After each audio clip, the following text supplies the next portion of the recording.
If you're trying to get to directors, to the director level, having conversations with directors is less valuable. Not invaluable, but less valuable. And if you're trying to get to the vice president level, you need to be having conversations with the C-suite. Does not mean that working hard is not valued and working hard is not necessary for a company. What is this opportunity about? Is it about me learning or looking at this from a new perspectives?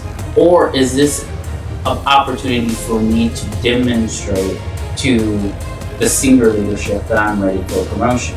I stay late, I come early, I work overtime. That is not a good argument because that also can be flipped.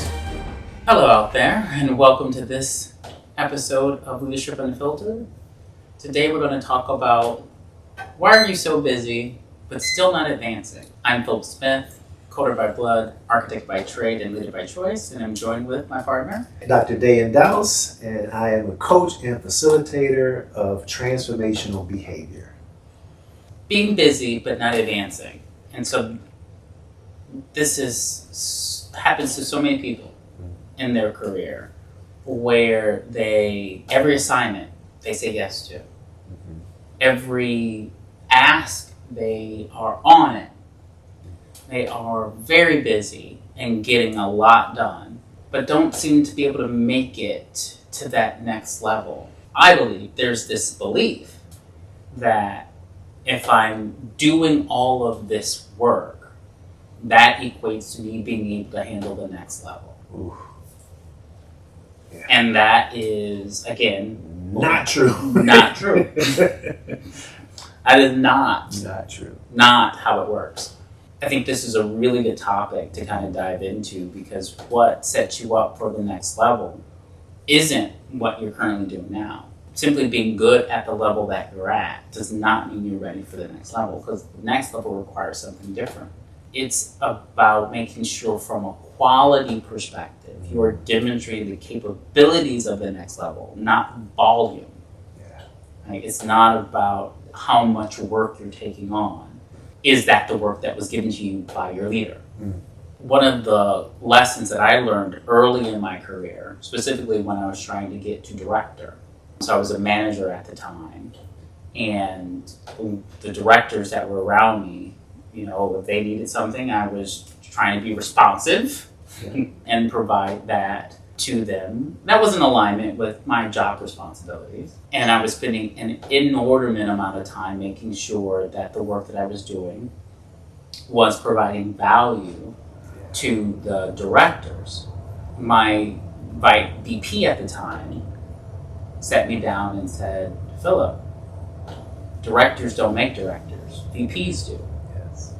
And that was such a great nugget of feedback that I so appreciate. Because if you're trying to get to whatever level you're trying to get to, so if you're trying to become a manager, having conversations with managers is less valuable. Not invaluable, but less valuable. If you're trying to get to the level of manager, having conversations with directors.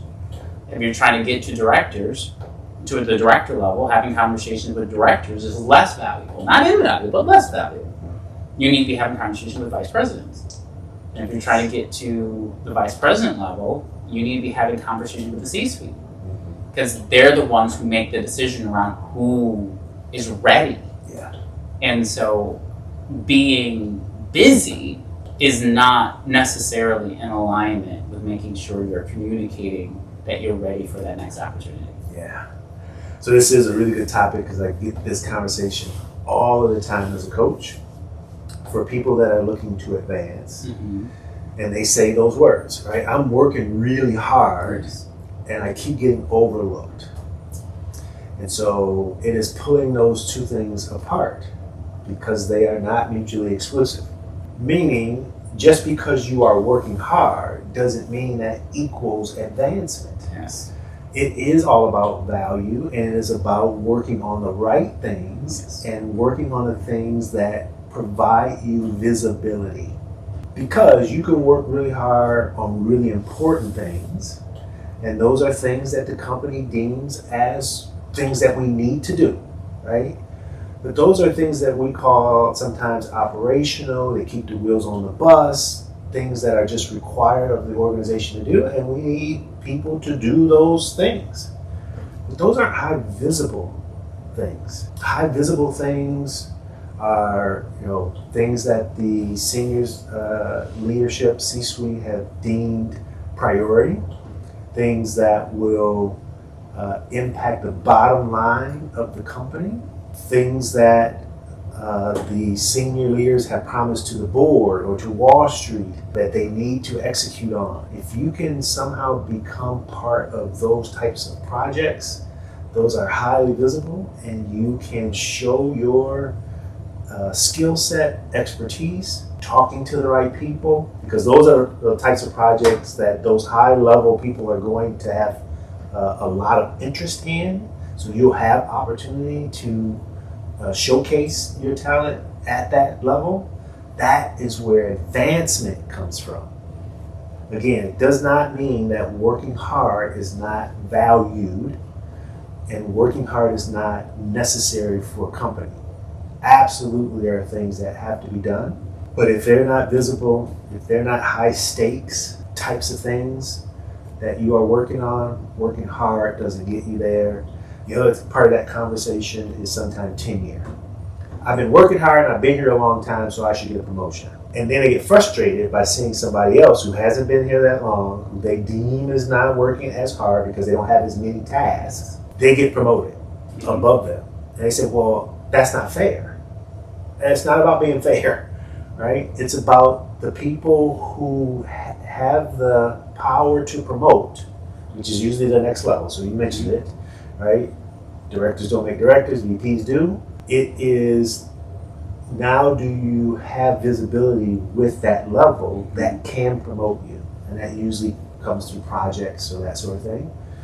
And so you have to position yourself in a way that, and you're still going to work hard, but it's working hard on the right things that get you advancement. So that's why we have to pull those things apart. Yeah, and visibility is a double-edged sword. Yes. And it doesn't mean that everything has to go perfectly. Right. No. But every dot that you get with someone who's 2 levels above is an important dot.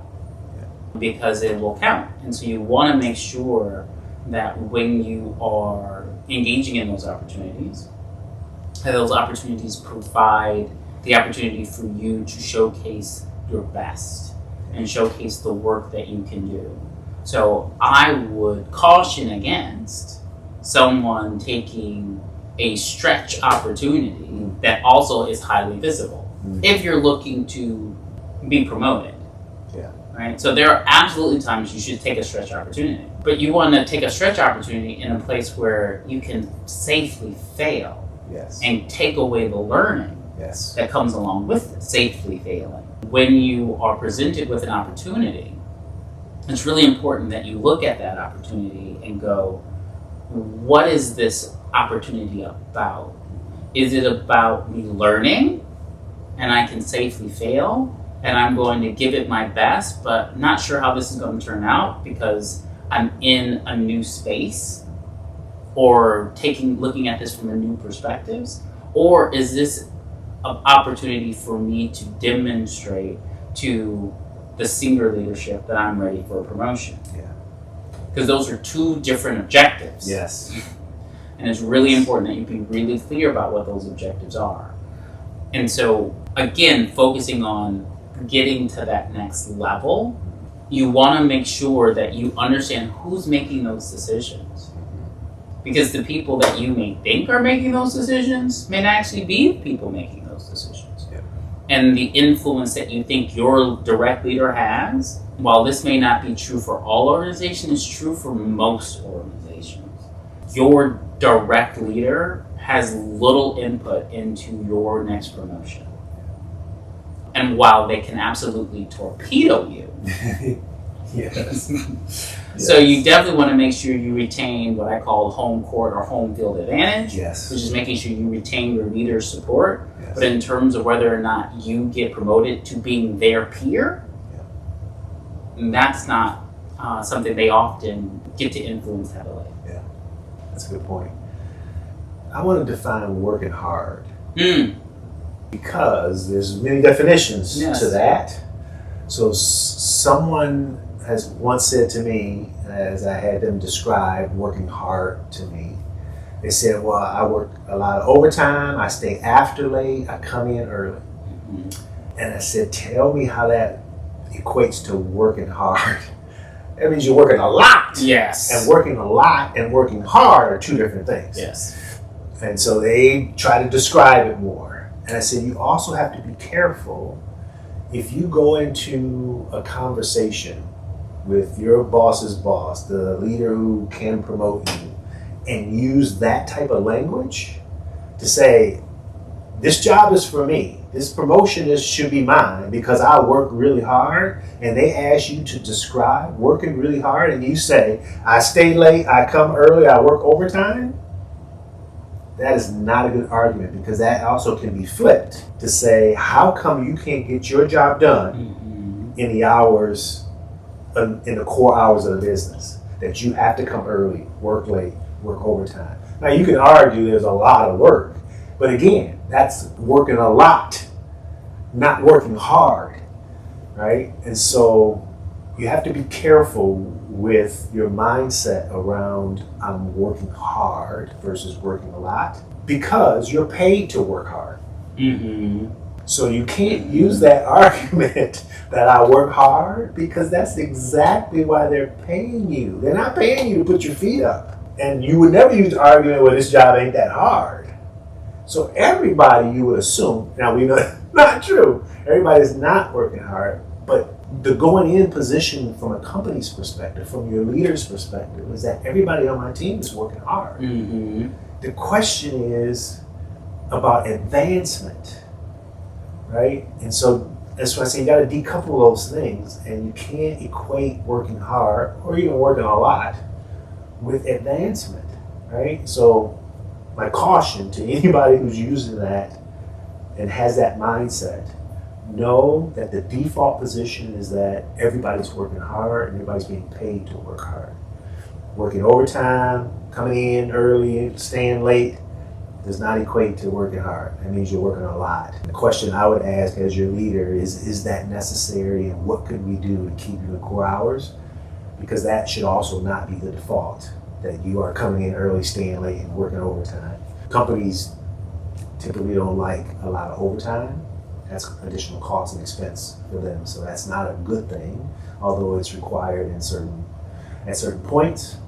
But that should also not be a default. So I just wanted to kind of pull those things apart and try to define working hard, and say, please don't go into an opportunity saying with that mindset that I got this opportunity because I was working hard. It's interesting as you say that, because there's this belief and this positioning that I deserve more because I'm doing my job. Yes. I deserve more because I'm doing what you're paying me to do. I'm not sure people understand how that reads. Yes. And I was like, but that's what you were paid to do. Yes. Well, you're paid to be here on time. Yes. You're paid to work hard. You're paid to give it 100%. Because you get 100% of your salary. These are things you get paid to do. Yes. And so it's fascinating when people come, they All come. the time. They come. Conversation. And they say, well, I'm here on time. I'm like, good. Yes. I'm left going, wait. They think this is above and This beyond. is above and beyond. I'm like, no, that's just barely meeting the minimum. Yes. And it's fascinating to me how that things. Well, I should be given more. I'm like, no. Yes. And fundamentally, it boils down to, do you understand the job? Yes. I remember having to have a really difficult conversation with a close friend who was extraordinarily frustrated that she was being overlooked. And she was telling me, and again, I'm not the person that's going to sugarcoat it. I'm going to give it to you straight. She told me all the reasons why she felt that, you know, the leadership really doesn't understand, you know, how to promote and how to, because she's talent. They don't understand. And I had to say to her, I said, I've listened to you, and if I were the decision maker, I wouldn't give it to you. And it brought her up short. She was like, well, what are you talking about? I said, I heard you not once talk about the capabilities that are required to actually lead. Yes. I've heard you talk about all the stuff that you've done that means you've earned it. Yes. Not once heard you talk about, here are the capabilities that are required to actually lead, and here are the ones that I actually have. Here's some of the gaps that I'm still working on. Yes. What I've heard you do is complain Yes. about how you're being overlooked. I'm like, and if I were the one listening to this, I wouldn't give you the job. Right. She thanked me for it a couple of days later. Yes. It's fascinating to me that how big this disconnect is Yes. between activity, like I'm busy, I'm doing work, I'm working hard, and then this belief that that should translate into a promotion. And what does translate into promotion, right, isn't your level of effort. Is, are you able to focus that effort in the right direction at the right time on the right things? Yeah. That's what gets people promoted. Yes. Now, you also have to make sure that as you're doing those things, that the right people are seeing it. Yes. Yes. And networking plays a part in that, Yes. which is something we've talked about in the past. But really when it comes down to what are you doing, are you making sure that you're demonstrating the capabilities of the next level? Yes. And if you don't know what those are, you should ask. Mm-hmm. You should absolutely 100% ask and say, hey, what are the capabilities that require me to get to the next level? And then there's another piece to this, which is someone who's exceeds expectations all the time. Yeah. Yes. It's like, well, I've gotten exceeds for the past 3 years. Yes. Yeah, that means you're exceeding the expectations of your current role. Yes. That does not mean you are ready for the next level up. Which I struggle with exceed expectations over and over again, because how many, I mean, you have a role, Mm-hmm. and there are times when you can exceed that. But if you're getting it year over year, I question.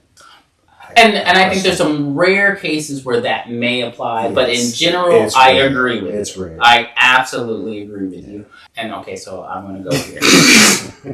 Because you brought it up. How are you high in the organization and exceeding expectations? That I don't get. It was like, the higher you go in the organization, the harder it is. Yes. And so it always struck me as odd that the people getting the exceeds expectations were higher in the organization than the people that are lower. I'm like, no, it should be the folks that are individual contributors that are the least paid because they have the least amount of expectations, because those are easier to exceed. Yes. So I never got that. I know that's not this topic, That's right. but I was like, Yes. that don't add. It don't compute. It don't compute. I don't get it. I don't get it. But anywho. Yes. Off topic. Off topic. We digress. But yeah, I think it's really important that you understand what is required of the next level. Now, a lot of good companies, and all of the great ones, have that written down. Yes, absolutely. But even if in your company it's not written down, just ask. Yep. And this is where coaches, mentors can help Mm-hmm. with the day-to-day. So you ask, you get those things that are required for the next level. And some of those, they're hard, right? Just because you understand them, applying them is different. And this is where your coach and your mentor or somebody who is a high potential in the organization and kind of mirroring them, partnering with them, pairing with them is what I was looking for, can help you see how they are applying themselves to those things that are required at the next level. It's just understanding them still doesn't get you there. Yes. You now have to apply yourself to those things. And there are two things. I was a manager trying to get to a director. Mm-hmm. And that is what really got me going to therapy. I kept bumping my head. Yeah. And I kept skinning my knee. The coaches, because I had 2 coaches at the time, that were really trying to help me, and they were both telling me the same thing. And coaches and therapists are different. Yes. Very, very different. Yeah, absolutely. And so the coaches were coaching me. Yeah, I tell people I'm not a therapist all the time. Exactly. I can coach you, but I'm not a therapist. But to get to the ability to apply it effectively, you have to unpack the why. Yes. And therapists help you unpack the why. Yes. And I was getting as far as I could get with the coaches, but in order to maximize the value, and I had a mentor too. I had a mentor, I had 2 coaches. Once I added the therapist, and they were able to help me unpack why Phillip is doing the things that Phillip is doing. Yes. That opened, it accelerated my ability to actually apply what the coaches and my mentor were trying to provide to me. So that's one thing. The second thing is, again, I was a manager trying to get to a director. I knew I was ready. I was like, I got this. I'm ready to go. The VP at the time, he set me up with a behavioral therapist company.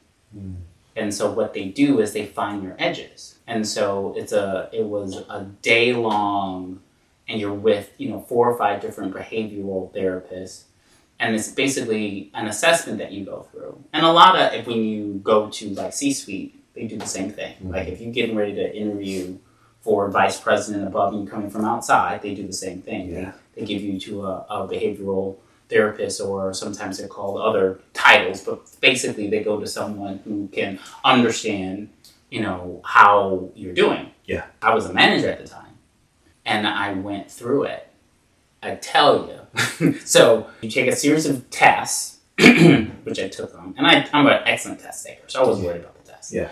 And then they send you through a series of situations. So they give you, here's the situation, and then you run through it. And the people in there are playing different roles. And then they send you to lunch.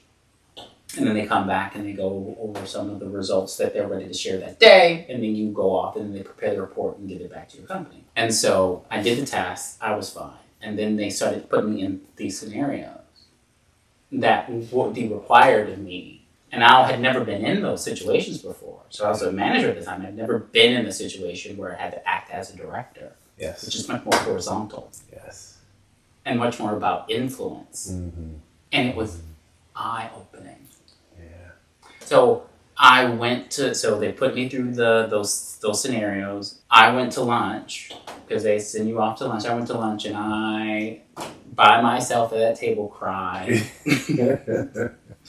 I cried. Yeah. Because it was absolutely devastating to me. To go from walking in, knowing, oh, I got this, to like, there are huge gaps. Yeah. Wow. Huge gaps in my capability in order to effectively execute at the next level. Yes. And that realization, I was, as hard as it was for me, that was a bitter pill to swallow. It was one of the most valuable experiences that I've ever had. Yeah. Because they basically said, here are your gaps. Yeah. The report that came back to the company, which, by the way, whenever the company pays for something, the company gets all the information. Yes. So just so if there's anyone that's like, oh, we have confidentiality. You don't have confidentiality with a company paid resource. Yes. So if your company's paying for a coach or a therapist or whatever, if the company is paying for it, you do not have confidentiality. But I knew that going in and accepted that. And I was good because the value that I was going to get out of it far exceeded anything that, and I knew the company was making an investment in me. Right? Yes. These are things that you don't do unless you're making an investment, because that type of experience isn't cheap. And it was so incredibly valuable. Yeah. It was so hard and so painful. But getting exposed to effectively a C-suite level dry run in a safe environment as a manager, it was like, oh, that's what it's like to be a VP. That's what that means. Yeah. That's what this is. Yeah. And I was like, oh, I have work to do. Yes. I have a lot of work to do. Yeah. And so I think there's this belief that, and I get this, like when I'm managing a team and they look at me like, what do you do all day? Of course, there is a bit tongue in cheek. And I was like, would you like to switch? Because obviously you don't think you're working hard. Exactly. Because they don't think I'm working hard. Yeah. And I was like, because oddly enough, I can still do your job. I would you like to switch? Yes. As I expose more of my team to what I do, some of them are like, oh, that would be cool. And some are like, I don't want no part of that. Right. Yeah. And so it's really important that you understand what's really required to execute at that next level. Yeah, yeah. I want to get this in before we close because it's my specialty and it fits this perfect around advancing. And the one thing that my framework calls out that I coach on is personal change. So what you just said is you learned that there was something about you that needed to change in order to get to the next level. What I often share with people is you can't get what you want and stay who you are. Yes. Or else you already have it, right? Something about you needs to change. Again, this is where your therapist, coach, mentors all come in because they help you start to unpack what those changes look like in you. And there are 5 places that my research has shown that you should look to see if there's change that are required. What you're trying to do is get these 5 places in harmony. I know harmony is not low on your list, but that's what getting external sources in harmony. But you want these things to be in alignment as best possible. And when they aren't, is when there's a gap. It creates a gap. And so those 5 places are intellectual. So the first thing you need to check when you're looking for, am I ready for the next level? Is there intellectually anything else I need to learn or unlearn? That is the part we often miss. That there are behaviors that you learned at the prior level that you need to unlearn in order to get to the next level. So that's one, intellectual. The second one is physical.